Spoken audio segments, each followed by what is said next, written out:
Welcome to the Kottke Ride Home for Tuesday, September 15th, 2020. I'm Jackson Bird. Scientists have detected phosphine on Venus. Is it a sign of life?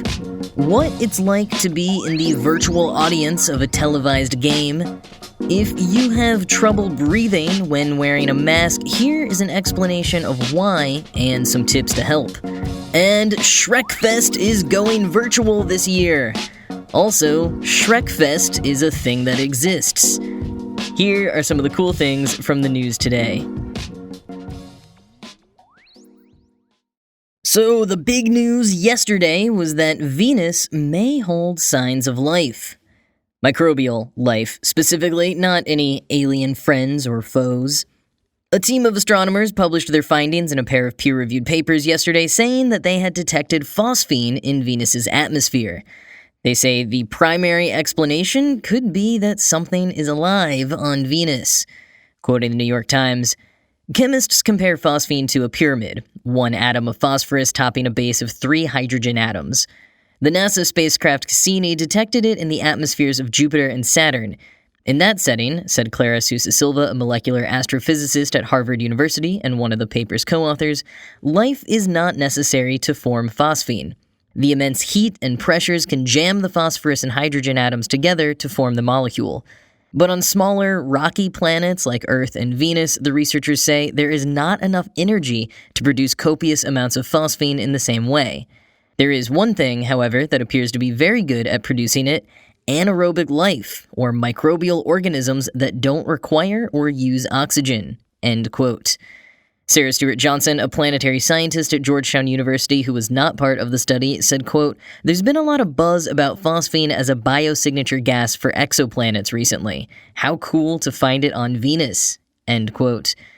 But, quoting the Times again, some researchers question this hypothesis, and they suggest instead that the gas could result from unexplained atmospheric or geological processes on a planet that remains mysterious. But the finding will also encourage some planetary scientists to ask whether humanity has overlooked a planet that may once have been more Earth-like than any other world in our solar system. End quote. And that's really the takeaway from a lot of people, the fact that we've overlooked Venus for so long. NASA said in a statement yesterday that they have not historically dedicated much of their research towards Venus due to its, quote, extreme temperatures, atmospheric composition, and other factors, end quote. But that 2 of their 4 upcoming NASA Discovery Program missions are focused on Venus. And, fair not to have dedicated too much time to it. Venus's surface temperatures average over 800 degrees Fahrenheit, with the planet literally melting metal within minutes. Only 2 of the dozens of robotic missions to Venus have ever succeeded in capturing images of the planet's surface. Many people, however, have been saying that we should prioritize Venus for years. People including Carl Sagan, who wrote of the planet in the journal Nature in 1967, quote, "If small amounts of minerals are stirred up to the clouds from the surface, it is by no means difficult to imagine an indigenous biology in the clouds of Venus. While the surface conditions of Venus make the hypothesis of life there implausible, the clouds of Venus are a different story altogether." End quote.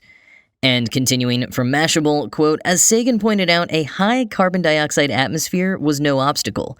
Up at the 50-kilometer layer, at the top of Venus's clouds, conditions are actually hospitable and almost Earth-like.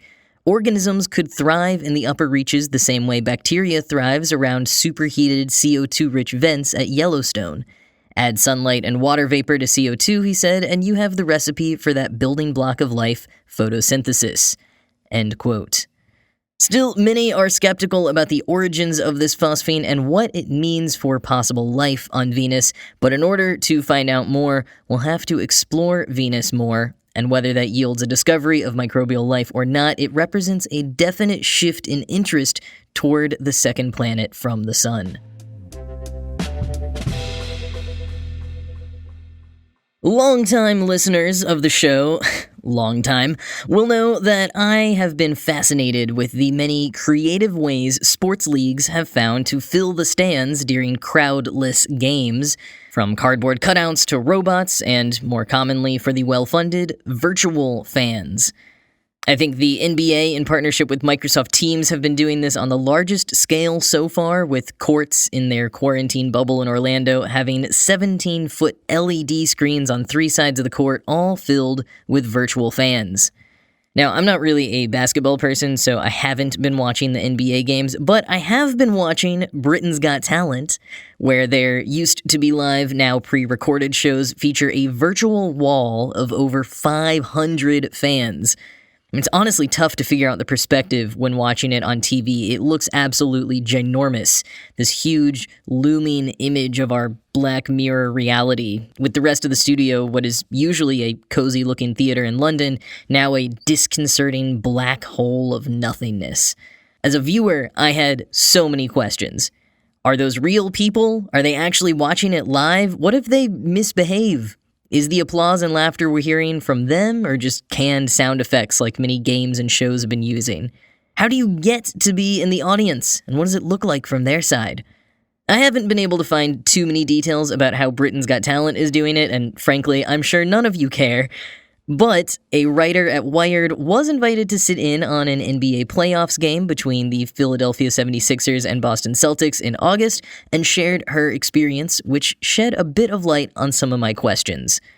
So while I don't know what software Britain's Got Talent or the myriad of other shows and leagues doing virtual audiences use, the NBA is solidly in the Microsoft Teams camp, specifically their new Together mode, which puts you in a virtual space together with the other people on the call, and is how the fans at NBA games look like they're actually seated in stadium seats together.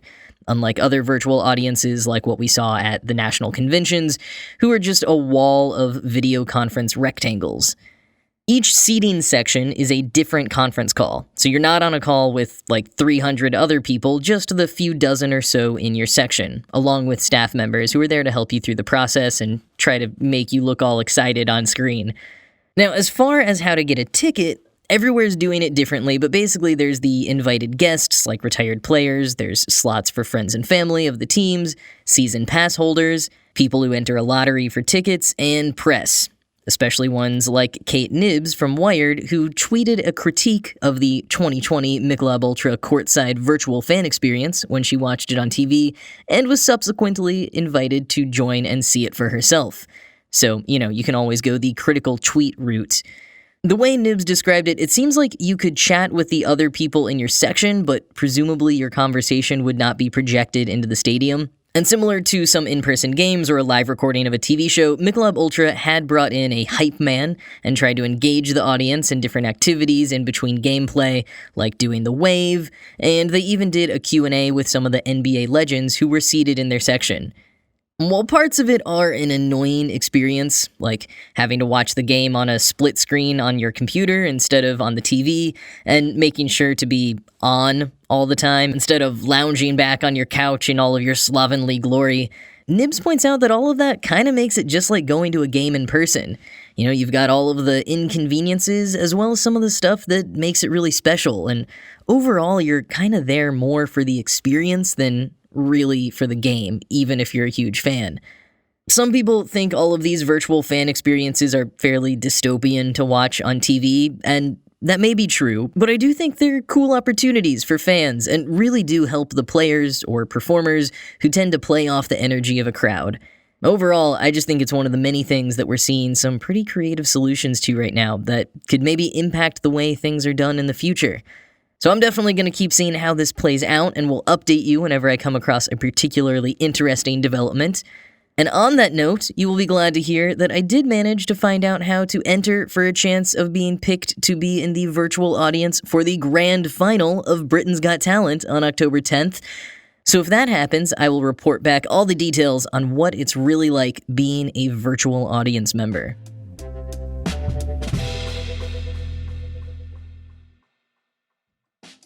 If you're like me and trying to maximize your home workout routine, you've got to try Beachbody On Demand. They take all the anxiety out of working out by offering thousands of workouts made by professional trainers that you can do from the comfort of your own home. You might know Beachbody from their legendary programs like P90X, Insanity, and 21 Day Fix. Well, now you can try even more of their programs with Beachbody On Demand, featuring workouts for all tastes and fitness levels, and all able to be streamed from your device at any time. Sometimes I like to start the day with their Morning Meltdown 100. I cast it to my TV with Chromecast and get a super intense workout in before my day has even begun. And if you want to try the Morning Meltdown 100 or any of their hundreds of workouts, from bodybuilding and weight training to cardio, dance, and yoga, you listeners of the Kottke Ride Home can do so absolutely free. To get a special free trial membership, all you have to do is text Good News to 303030. You'll get full access to the entire platform, all the workouts, nutrition information, and support absolutely free. Again, just text Good News to 303030. We got some more mask tips for you today. A lot of people report having some discomfort or difficulty with breathing while wearing a mask. Now, Christopher Ewing, a lung specialist, echoes what all the other experts say, which is that wearing a standard surgical mask or a cloth face covering does not lower your oxygen levels or trap a significant amount of carbon dioxide inside of the mask. But it can affect your breathing. Sort of. Ewing said in Discover magazine, quote, "Most of us aren't used to wearing face masks, and the sensation of having a mask on your face might make someone anxious or uncomfortable. Although much of our breathing is unconscious and driven by our respiratory center, it can also be influenced by the mind. When we're feeling discomfort, even subconsciously, it can change the way we breathe." End quote. Discover continues, quote, "Changing our breathing patterns subconsciously can lead to an abnormal breathing pattern. Either we hyperventilate, meaning that we're breathing too quickly, or we hypoventilate, meaning we breathe too slowly or too shallow. Either one of these dysfunctional breathing patterns can lead to the dizziness or breathlessness that people often mistake for a lack of oxygen or a buildup of carbon dioxide inside of their mask." End quote. So if you find this happening to yourself, here are a few things that you can do. The first is called box breathing or corner breathing.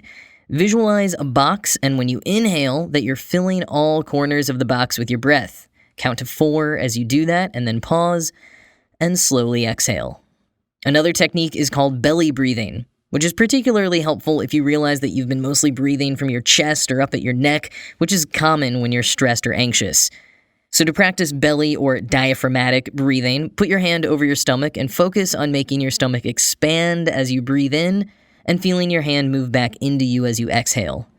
Apart from breathing exercises, you can also try wearing your mask for shorter periods of time to start with and building up to longer installments. I mean, of course, you can't just take it off in certain situations, so this practice might be done better at home. And whether you're doing that or not, a good recommendation also is to practice wearing your mask while doing a distracting activity at home, like watching TV or playing a video game. That way you get used to wearing the mask, like you would a new pair of glasses. That way the mask feels familiar and you don't have to be stressed about wearing the mask while you are stressed about the dozens of other things there are to be stressed about when out and about in public these days. So basically, mind over matter, but that's easier said than done. There are conferences and festivals for everything these days. Perhaps the pandemic will play a role in finally bursting the conference bubble, but in the short term, they're all migrating online. And the latest one to announce they've officially gone virtual, Shrek Fest. Yes, there is an actual annual festival for fans of the 2001 DreamWorks fairy tale riff Shrek. Or really, it's more for fans of the weird post-ironic memification of Shrek. Fortunately, if their announcement video is any indication, it seems like the organizers of Shrekfest are completely self-aware. So Shrekfest has been happening every year since 2014 in Madison, Wisconsin. It's organized by 3GI Industries, the same people who made the feature-length Shrek Retold a few years back, in which over 200 people were invited to remake the original film scene by scene. Collaborators were assigned scenes and could do whatever they wanted with it. So you've got a weird mix of animation, cosplay, veritable fever dream sequences going from scene to scene and changing at breakneck pace. It's wild. I've yet to watch the whole thing, but even just some clips of it are enough to do your head in. And I have to wonder if it was inspired by Star Wars Uncut, which remade A New Hope and Empire Strikes Back in 15-second intervals by fans recreating it however they liked. That one actually won a legit Emmy Award, and I first saw it at the Tribeca Film Festival. But something tells me Shrek Retold might not be getting the same honors. You can watch it for yourself, though, and come to your own opinion. It is streaming on YouTube, or more accessibly, it is also available for purchase on VHS. But anyways, Shrekfest is, according to the website, quote, a festival celebrating Shrek. If the Shrek part confuses you, don't worry, very common, then just focus on the fest part. Live music, beer, food, games, and prizes, highlighted by our infamous onion-eating contest, and topped off by an outdoor screening of the 2001 Oscar-winning film Shrek. Basically, a nice day, end quote. Of course, this year it will be going virtual, so instead of the nice community festival vibes of hanging out in a park drinking with green-painted strangers, they will instead be streaming and showcasing all of these Shrek-themed visual art, music videos, animations, etc. that people have been submitting this year, as well as playing games and handing out prizes. It is happening this Saturday, the 19th, and appears to be free, I think, so, if you want to attend, have at it. And listen, it seems really offbeat, maybe to the point of off-putting at first, but having been a part of niche online communities myself that have spun into even more niche communities, particularly propelled by in-person conferences and events, I can kind of see the true heart here. Doesn't look like they're doing anything wrong or hurting anyone, and the array of people who attend, particularly I think because it's usually in a public park, is surprisingly diverse. And honestly, it just looks like everyone's having a good laugh. And I will also say huge kudos for choosing to migrate online instead of trying to still hold the event in a public park, even if it is outdoors, particularly after the creators of every Shrek fan's favorite song, All Star, still performed at the super spreader event, Sturgis. Smash Mouth, of course, cannot be entirely blamed for the Sturgis motorcycle rally, nor did that song originate in Shrek, by the way. It debuted in the iconic 1999 film Mystery Men, A Hill I Will Die On. But anyways, Smash Mouth should have turned down that gig and instead joined the responsible fans at Shrekfest online.